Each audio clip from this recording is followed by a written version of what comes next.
Hi, everybody. Hi to my Patreon subscribers. If you're enjoying the video version, I hope you're enjoying my corduroy shirt and my corduroy pillow. I know it couldn't get more fun around here. Um, to those of you listening out there in podcast land, yes, there is a video version. You only need to join at tier 1 or tier A plus in order to see the video.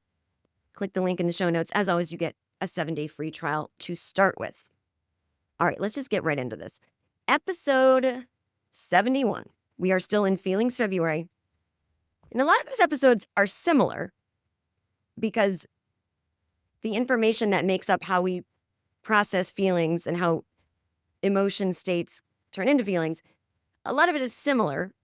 But I really wanted to drill down on these tiny little moments so that I don't have to put it all together and babble a lot of stuff. It can get confusing. These episodes are a little shorter because it's a lot to take in. And I don't mean because you're all dumb. That's not what I mean. I just mean it's a lot of almost saying the same thing over and over, but there are little nuances. And it can just sound like a lot of babble after a while if it's all in the same episode. So I wanted to really pull it apart.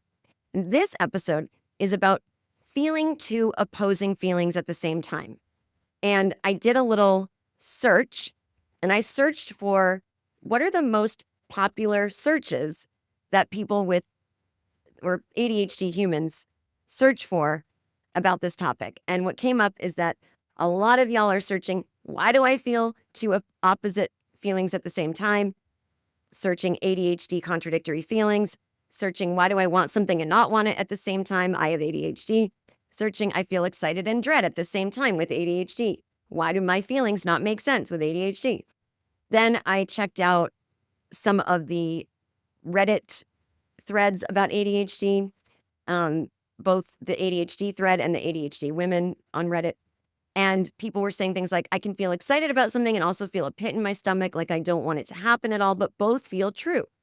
Someone else said, I want connection so badly, but when I get it, I immediately want space. I feel guilty because it looks like I'm contradicting myself. Someone else said, it's like my brain holds two opinions at once and I don't know which one is real. That is important because there is no real and not real.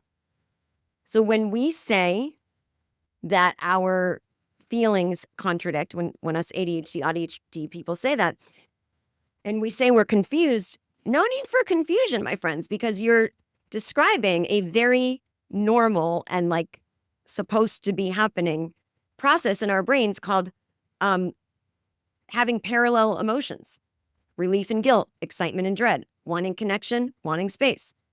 So research and lived experience both show us that there are multiple emotional signals being felt at once, and our attention just simply shifts between them.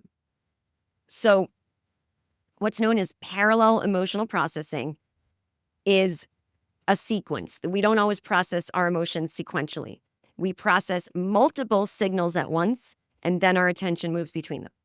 So you might think, oh, my feelings are contradicting, but what you should be thinking, and I hate to say should, but what's actually happening is, oh, I'm feeling two things simultaneously. But it's our ADHD attention issues that are trying to determine which feeling is real. And so whatever feeling we're attending to feels like the truth. And then our attention shifts to the other feeling, and then our truth shifts. And so that makes us feel like we are hypocrites rather than layered. And so the competing needs of feelings confuses us. And this is where it's different than a neurotypical. You know, everybody has this type of processing. It's just how the human brain works. We process emotions that are later made into feelings all at once in this kind of layered thing.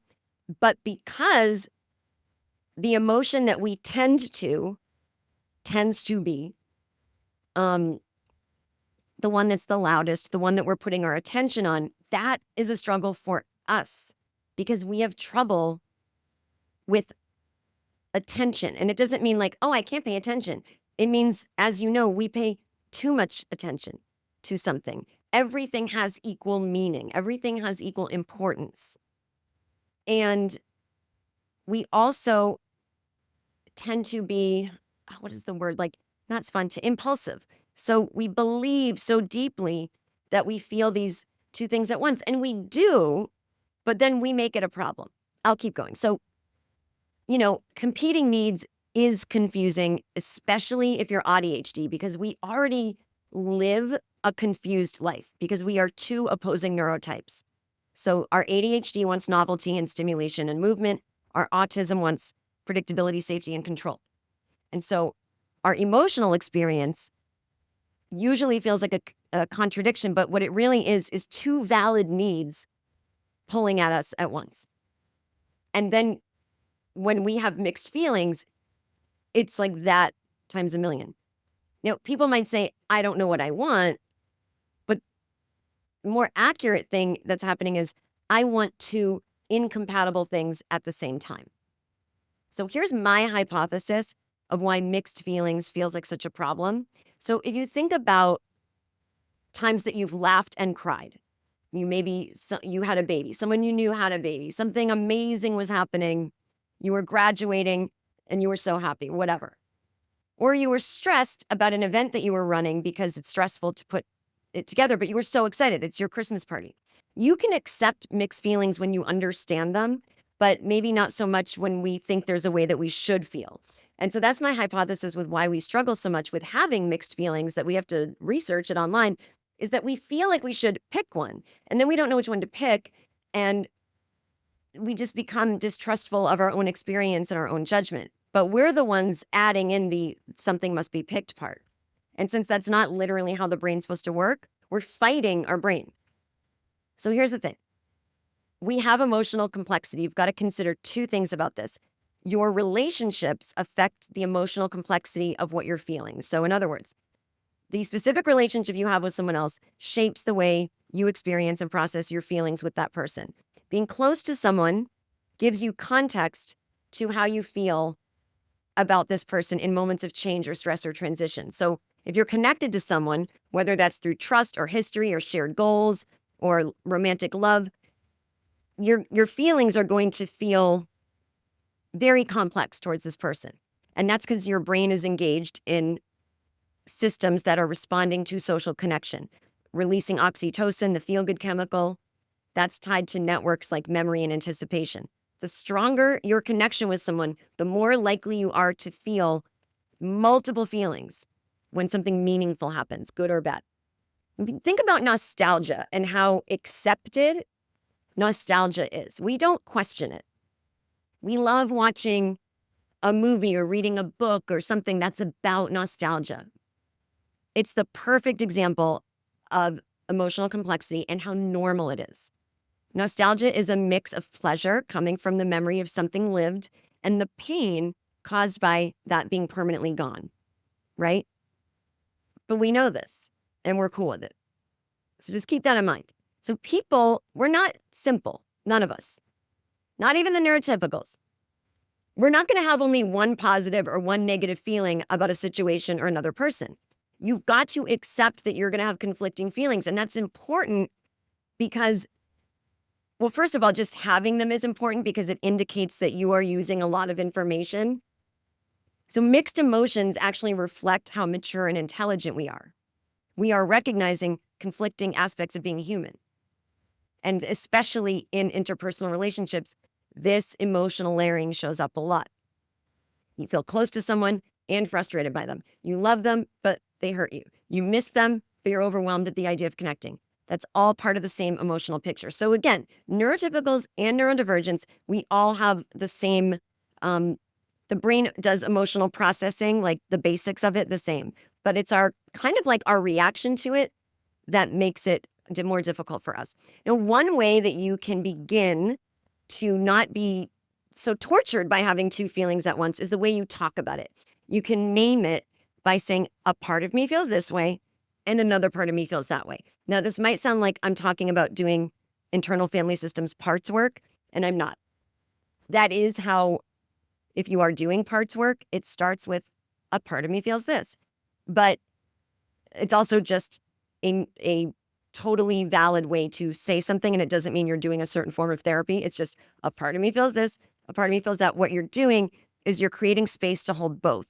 It's saying I don't have to choose between them right away. And sometimes just naming both makes a certain choice clearer. Or maybe you lose that feeling altogether that you have to make a choice, because that's also kind of a false thing.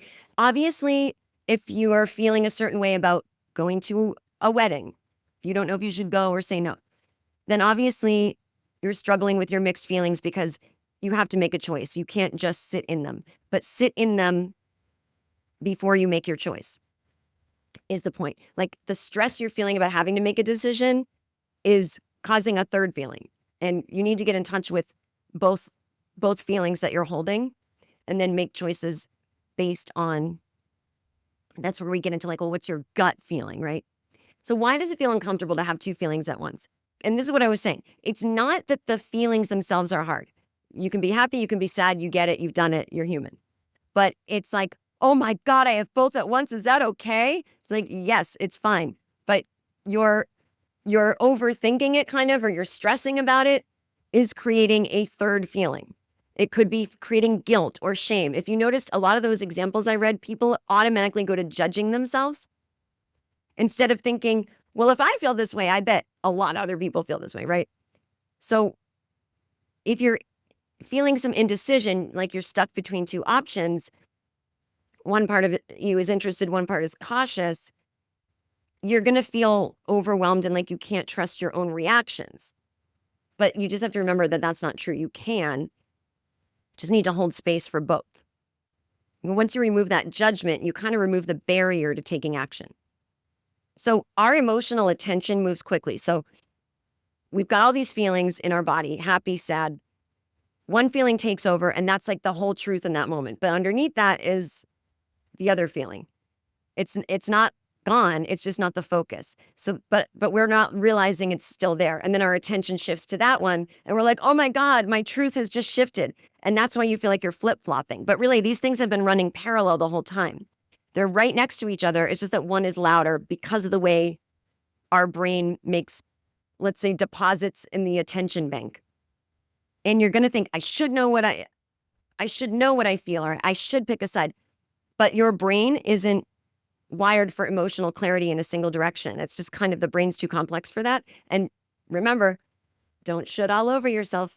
So this can be hard when there's no obvious way to act on both feelings at once. Like I said, do you speak up? Do you stay quiet? Your mind is looking for certainty, but you're looking in the wrong place because your feelings are not going to offer that.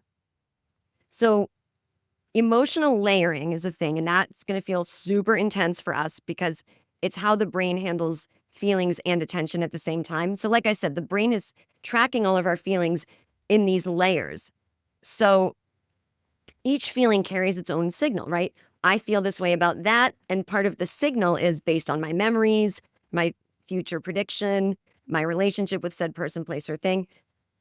And so, but what's actually happening is each feeling is getting the spotlight for a moment, and then your brain focuses on that. There's other ones waiting to be spotlit in the spotlight, and that's the layered tracking. And this is emotional complexity because your feelings don't cancel each other out. They're building alongside of each other. But with ADHD and ADHD, where our attention is shifting so rapidly and unconsciously, we're going to think it's a problem when we focus on each different one. That's how attention orients in a neurodivergent brain. So the parts of the brain involved in even feeling feelings and putting our attention on them is the default mode network and the salience network. And both of these systems are tied to emotional memory and prediction. So these are always interacting, the salience and the default mode network. They are the things that make our emotions feel connected to memory, context, and identity. Keep the word identity close. So because the brain is processing so many layers with these networks, it's not always creating a smooth or linear story. It's creating an emotional collection of data points that show up in different sequences. And that's how our emotional reality is constructed. It's not constructed through logic. It's not constructed through consistency. And you want that because it makes us a complex person. You don't want to be simple. I know we dream of it, but I don't think it would be fulfilling. So when you feel stuck between two feelings, what you're describing as stuck is actually something very active. It's your attention shifting between two different needs. It feels like this, but it's actually this. I'm doing something with my hands if you're listening. So the nervous system does not file our emotional sensations into separate folders. It would be nice, but it doesn't. So our brain has to do it, right? So it's just responding to input coming in. Internal cues, the environment, memory. And sometimes that input isn't aligned. Like one part of you says move forward, another says slow down. So there's research on connecting the capacity for emotional complexity or emotional granularity to having better emotional resilience. So in other words, if you have capacity for all of this emotional complexity, if you don't melt down over it, you're going to be more emotionally resilient. And that's what we want because it's not going to change. We're not going to become less emotionally complex. Sorry. You better get more resilient. If you can name more than one emotion at a time, like saying part of me this, part of me that, then you can cope more effectively in times of stress. You can actually become less reactive because you're feeling like you can work in a fuller range of what you're feeling. You're not stuck in a false choice between having one reaction or another, or the false choice of like that you have to have a reaction. And this is really important for neurodivergent people because our emotional system works in more extremes. Our strong feelings come up quickly. They flip and they flop, even though that's not really what they're doing. They're spotlighting their attention on certain feelings without any warning. We always assume we're wrong about how we felt earlier. We always think now I'm being inconsistent, but the feelings were there the whole time. They were just being experienced differently. So your skill that you want to develop is not the skill of, oh, I got to decide which emotion is correct when I feel two different things. No, because there is no correct. Most times, like let's just say most times. Of course, there are exceptions, but it's learning how to hold space for more than one internal state at once. That's what creates emotional continuity. And that is the ability to feel like you are the same person even as your feelings change. And I want to emphasize that. If I could just do a 90-second episode, I would. You want to create emotional continuity. And that is the ability to feel like the same person even as your feelings change. You feel like you, no matter what.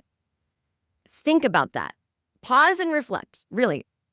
Think about how when you feel stressed or overwhelmed, that you start to feel like you're losing yourself, like you're disappearing. I always use this reference. You're in the movie Back to the Future when Michael J. Fox is looking at the picture of his family and he doesn't have an arm because he's slowly disappearing.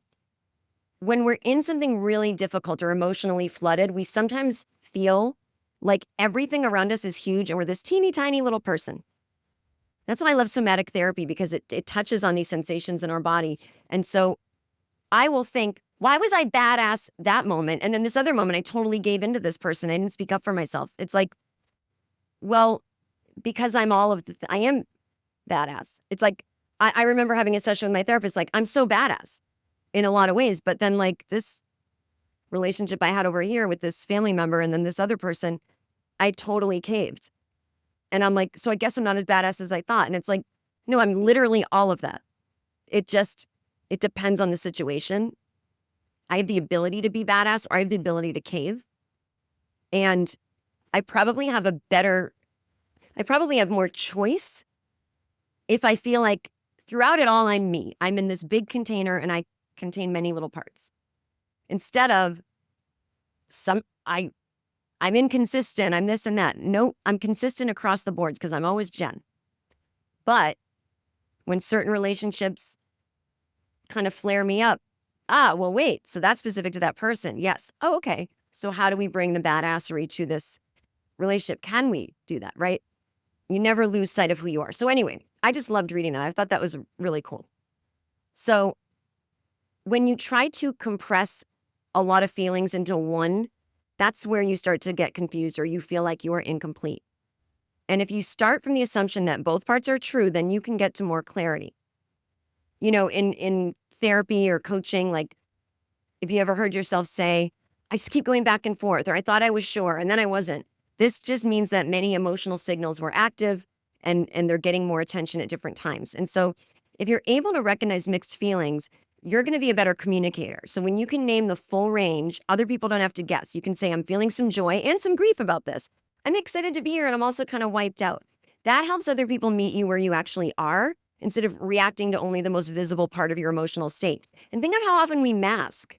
You know, even neurotypical people mask sometimes. We might think, oh, I'm really excited to be at my friend's party, but I'm so tired. I just wish it wasn't on this particular day because I just had the worst day.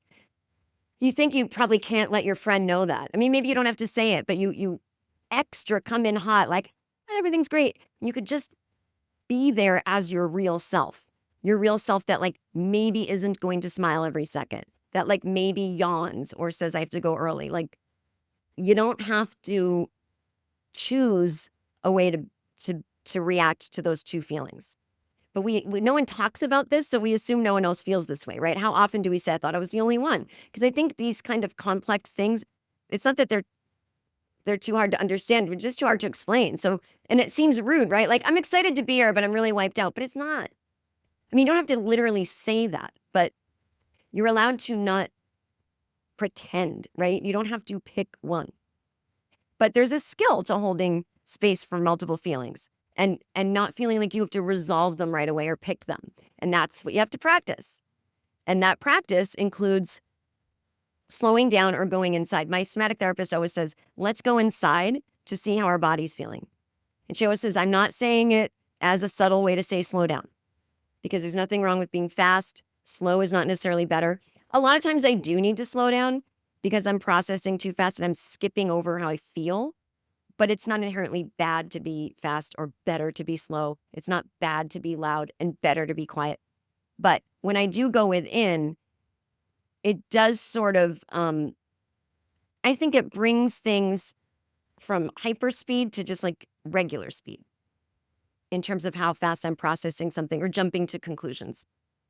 So anyway, you need to develop the skill of, if you want to say slowing down or going within and noticing what else is present inside of you before making a decision or coming to a conclusion.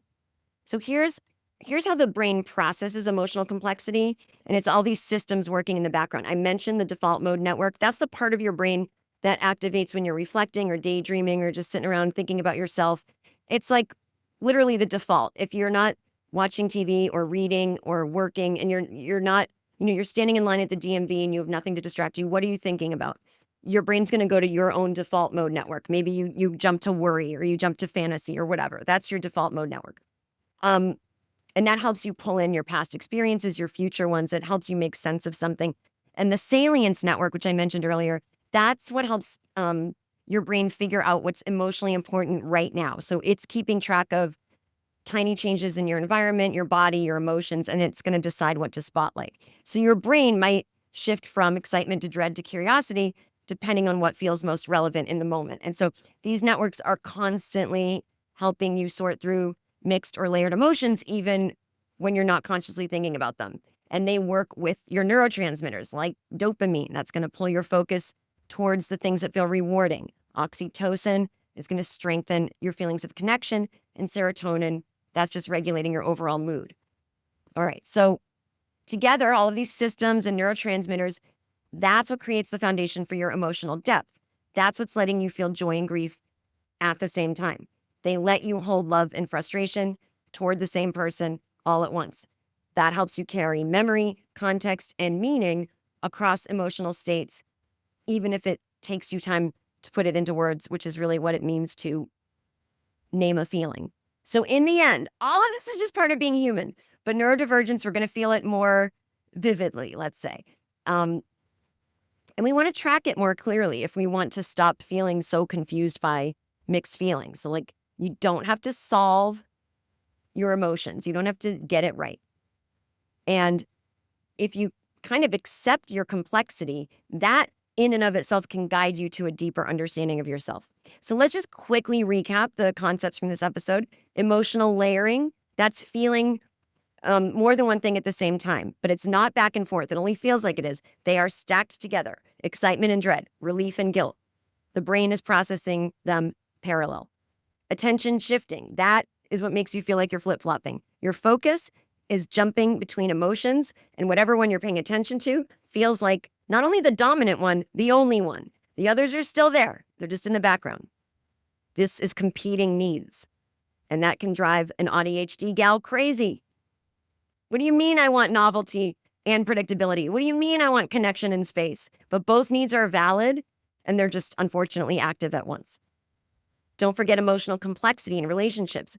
Being close to someone for any reason can activate multiple emotional responses or feelings at the same time.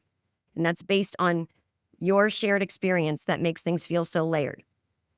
That's all of your networks working in the background. They are shaping which feelings feel important in the moment. Then there's ambivalence. I didn't use that word in this episode, but that means holding two conflicting feelings at once. It's a normal state. A lot of times it can get used as a pejorative, but it's just one word that we sometimes call indecision or flip-flopping. It's ambivalence. I am holding two conflicting feelings at once. Emotional continuity is the ability to track how your feelings shift across time. That's the one that's a little harder for us. We need support, like someone to talk it through, or external tracking. And that's where I'm going to bring up journaling, tracking signals over time. Journaling really helps you build awareness. If you notice that like two feelings always show up in the same situation, something like that can give you insight. Like tracking that can give you insight into your values, your needs, or your patterns. And so on what they're called Little Pod, they're shorter episodes or bonus episodes. I do one every week, and that's available to any level of the Patreon that you join. And last week's episode was about visual journaling, if you have trouble putting things into writing. And then this week's Little Pod is going to be about spoken process journaling. So speaking things and creating a journal that way as opposed to writing. And I tell you how to do it and give you journal prompts for both. So check out the Patreon. You can get a 1-week free trial. And again, if you join level 2 or 1 or A+, you'll get those bonus episodes. And then next week's episode might sound similar to this one, but it's different. Why do my feelings change so fast? I feel like I was just lying or being dramatic and nobody trusts me. That is next week. Stay tuned for the little outro. It's got some more information for you on a bunch of different things. And thank you for listening to this podcast. I hope you're having a great Feelings February.